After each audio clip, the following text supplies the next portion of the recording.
عليكم ورحمة الله وبركاته. الحمد لله الذي أبدع الأخلاق والأمين، والصلاة والسلام على من كان نبيا وآدم بين الماء والطين، وعلى آله وأصحابه أجمعين.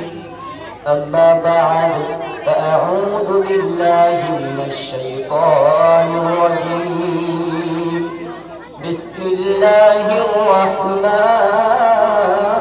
الرحيم. قل هل يستوي الذين يعلمون والذين لا يعلمون؟ صدق الله العظيم. যাবতীয় উপাসনা আরাধনা সেই মহান আল্লাহ তাআলার দরবারে নিবেদিত হোক, যিনি মহিয়ান বরিয়ান সর্বশক্তিমান অনন্ত অসীম দয়ালু কৃপাবান। সমগ্র সৃষ্টি জীব যার করে গুণগান, যার বিনা অনুমতিতে চন্দ্র অস্ত্র যায় না, সূর্য তারকারা উদিত হয় না। ভক্তি ও ভালোবাসার সহিত আমরা করি তার প্রশংসা, হামদ ও তাআলা। আমরা সকলে বলি আলহামদুলিল্লাহ। তারপরে জানাই সেই মহান মানবের প্রতি, যিনি বিশ্ববাসীর করুণা হয়ে আমাদের মাঝে এসেছিলেন। আকায়ে নামদার তাজদারে মদিনা আহমদ মুস্তাফা মুহাম্মদ মুস্তাফা আরবি সাল্লাল্লাহু আলাইহি ওয়াসাল্লাম, সেই নবীর শানে আমরা একবার অন্তরের অন্তরস্থল থেকে দরুদের নাজরানা পেশ করি। আমরা সকলে বলি সাল্লাল্লাহু আলাইহি ওয়াসাল্লাম।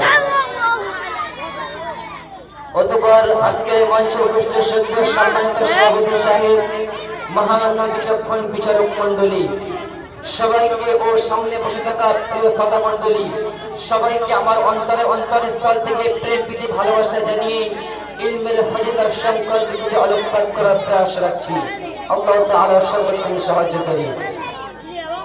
শুধু সদাবর্গ ইলম সংক্রান্ত আলোকপাত করার সুপ্রারম্ভে ইলমের শব্দের আধুনিক অর্থ প্রতি জ্ঞাত হওয়া আবশ্যক বলে মনে করি। ইলমের শব্দের আধুনিক অর্থ হলো জ্ঞান, বিদ্যা, বিজ্ঞান, শিক্ষা ইত্যাদি, যা দুই প্রকার, আধুনিক ও আধ্যাত্মিক, অর্থাৎ ইহলৌকিক আর পরলৌকিক।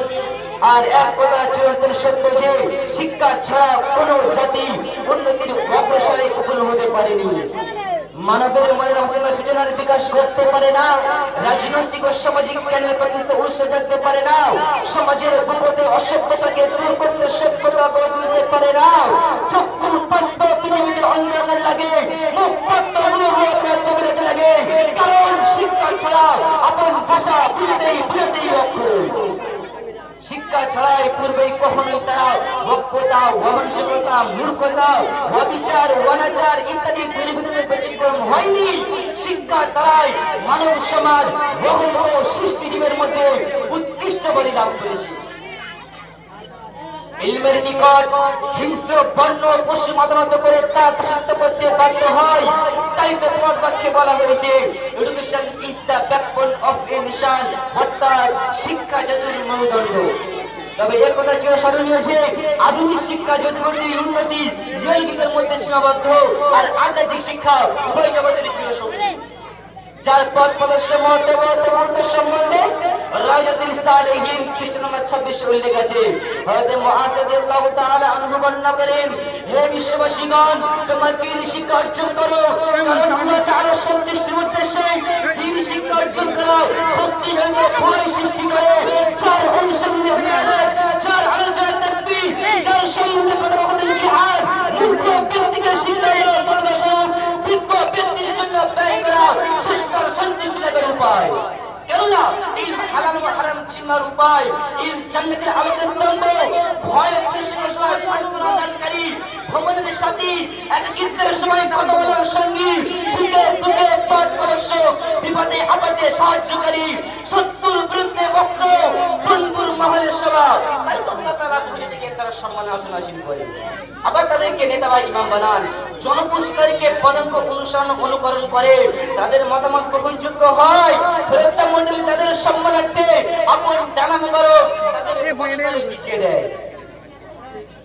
এমনকি প্রত্যেক সজীব নির্জীব বস্ত্র সমুদ্রের মাছ কীট পতঙ্গ সকলে আল্লাহ তাআলার সেই দরবারে তাদের জন্য ক্ষমা প্রার্থনা করতে থাকে।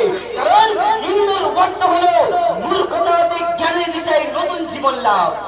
ইলমের দ্বারাই ওলামা সমাজ অগম্য ব্যক্তিকে গন্তব্যস্থলে পৌঁছেছে এবং যাদেরকে পৌঁছেছে তারা দুনিয়া আখিরাতের উচ্চ উচ্চ স্থান লাভ করেছে। ইলম সংক্রান্ত চিন্তা করা যে সমতুল্য, ইলম শিক্ষা করা, ইলম শিক্ষা দেওয়া তাহাজ্জুদ সমতুল্য। এর দ্বারা আত্মীয়তার সম্পর্ক সৃষ্টি হয়। ইলম সর্বপ্রকার আমলের অনুগামী, আমলের দিশারি। ভাগ্যবানরাই ইলম অর্জন করে আর হতভাগ্যরা এর থেকে বঞ্চিত হয়।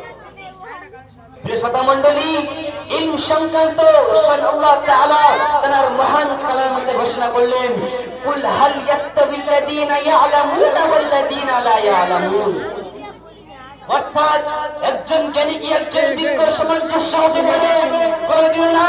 যেমন দিন রাত সাদা কালো চক্ষু বন্ধ পুরুষ মহিলা সামঞ্জস্য হতে পারে না, ঠিক তেমনি একজন বিজ্ঞ একজন বক্তার সামঞ্জস্য হতে পারে না। কারণ সুস্থ মানব সম্প্রদায়ের উদ্দেশ্য হলো ওমা খালাকতুল জিন্না ওয়াল ইনস ইল্লা লিয়াবুদুন। অর্থাৎ জিন ও মানব সম্প্রদায়কে আমি সৃষ্টি করেছি তারা ভয় ও ভক্তির সঙ্গে আমার ইবাদত বন্দেগী করবে। এই উদ্দেশ্য সৃষ্টি করতেছি করা। কোথায় একটি আয়াতের সাক্ষ্য বহন করে ইন্নামা ইয়াশাল্লাহু মিন ইবাদিহিল উলামা। উলামা সম্প্রদায় সদা সর্বদা আমাকে ভয় করে, যা স্রষ্টার সৃষ্টির নিগূঢ় রহস্য। সুতরাং উদ্দেশ্যবিহীন কর্মের যেমন কোনো মূল্য নাই, ঠিক তেমনি উদ্দেশ্য ভঙ্গকারী মানবের কোনো মূল্য নাই।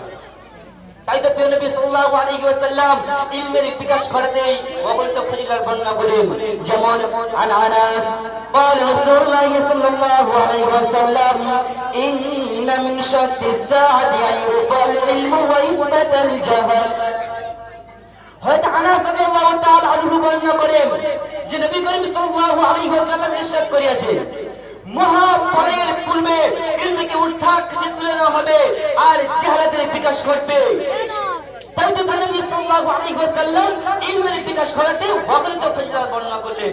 যেমন قال رسول الله صلى الله عليه وسلم لأن تبدو فتعلما بابا من العلم يعمل به أو يعمل خير من أن تصلي الركعة। অর্থাৎ ইলমের একটি অধ্যায় অর্জন করা, সে আমল করুক কিংবা না করুক, 1000 নফল নামাজের থেকে অধিক উত্তম বলা হয়েছে। আর ইলমের ফজিলত সংক্রান্ত অন্য অন্য জায়গায় বর্ণনা আছে। তাই তো নবী সাল্লাল্লাহু আলাইহি ওয়াসাল্লাম একজন আল্লাহর ভীরু আলেমকে 1000 আবিদের থেকে উত্তম বলেছেন। কারণ ইলমে বাদিনা উপাসনা জীবনবিহীন জীব সদৃশ্য। নবী সাল্লাল্লাহু আলাইহি ওয়াসাল্লাম ওলামা সমাজকে আকাশের নক্ষত্ররাজি বলে ঘোষণা করেছেন। তখন তো আলেমের নিদ্রা, জ্ঞানী আলেমের ঘুম আবিদের উপাসনা থেকে উত্তম। কারণ নারী আর পুরুষের মধ্যে যেমন সম্পর্ক, ঠিক তেমনি বিশ্ব সমাজ আর ইলমের সম্পর্ক। যেমনি নারী আর পুরুষ একে অপরকে বদলে চলতে পারে না, ঠিক তেমনি বিশ্ব সমাজ ইলমকে টিকতে পারে না, টিকতে পারে না। কিন্তু বড় কর্তব্যের বিষয় হলো ইলমকে বদলে বিশ্ব সমাজ আজ ধন দৌলতের পিছনে বিদ্যুৎ গতি নাই ছুটছে। এটা কি প্রকৃত ঠিক? কোনদিনও না।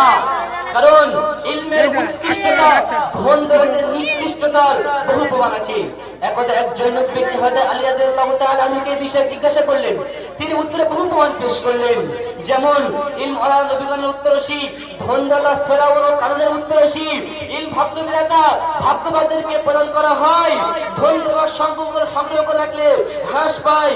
ধনী ব্যক্তির মরণের পরে সকলে ভুলে যায়, আর জ্ঞানী ব্যক্তিকে সকলে স্মরণ রাখে। ধনী ব্যক্তির সম্বন্ধে ধন সম্পদের সম্পর্কে হাসির দিবসে হিসেব নিকেশ নেওয়া হবে, আর হাসির দিবসে ইলমের দ্বারাই আলেমের সম্মান উচ্চ স্থানে আসীন হবে। ধন দৌলতের কারণে আপন প্রভুকে ভুলে যায়, আর ইলমের দ্বারাই আপন প্রভুকে চেনা যায়। তা সত্ত্বেও বিশ্ব সমাজ ইলমের মতো অমূল্য সম্পত্তি ছিল না। উপরন্তু তিনি প্রত্যেকে প্রশ্ন করে, তিনি শিক্ষা দিদিকে কি দিয়েছেন? উত্তর আমি তাদেরকে বলতে চাই, তিনি শিক্ষা দিদিকে কি দেয়নি। যদি না দিয়ে থাকে সেটা হলো বাজারের শিক্ষা, বেঈমানের শিক্ষা। স্বার্থপরতা, কাপড়ের শিক্ষা, বরং দিন শিক্ষা প্রতিযুগের দেশে থেকে দিয়েছে একতা, বিশ্বাসতা, ন্যায়পরায়ণের শিক্ষা, প্রকৃত মানবপ্রিয় বেঁচে থাকার শিক্ষা। তাই আসুন আমরা বদ্ধপরিকল্পিত হই, তাই আসুন আমরা বদ্ধপরিকল্পিত হই, আমরা একটু চিন্তা করি ইলম কি জিনিস, ইলম কি জিনিস। তাই তো প্রিয় কবি সোনার জীবনে বলেছেন, শিক্ষা করো বিশ্ববাসী, শিক্ষা ছাড়া নাই কো গতি, শিক্ষা পারে আনতে তোমার উভয় কালের উন্নতি।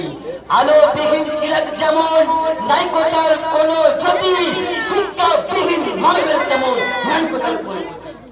তাই আসুন আমরা পরিবর্তিত হই, আমরা একটু চিন্তা করি ইলম কি জিনিস। আল্লাহ তাআলা আমাদের সকলকে ইলম শিক্ষা করা, ইলম শিক্ষা দেওয়া এবং ইলম অন্বেষণ করার তৌফিক দান করুক। আমিন আমিন সুম্মা আমিন ওয়া আখিরু দাওয়ানা আলহামদুলিল্লাহি রাব্বিল আলামিন।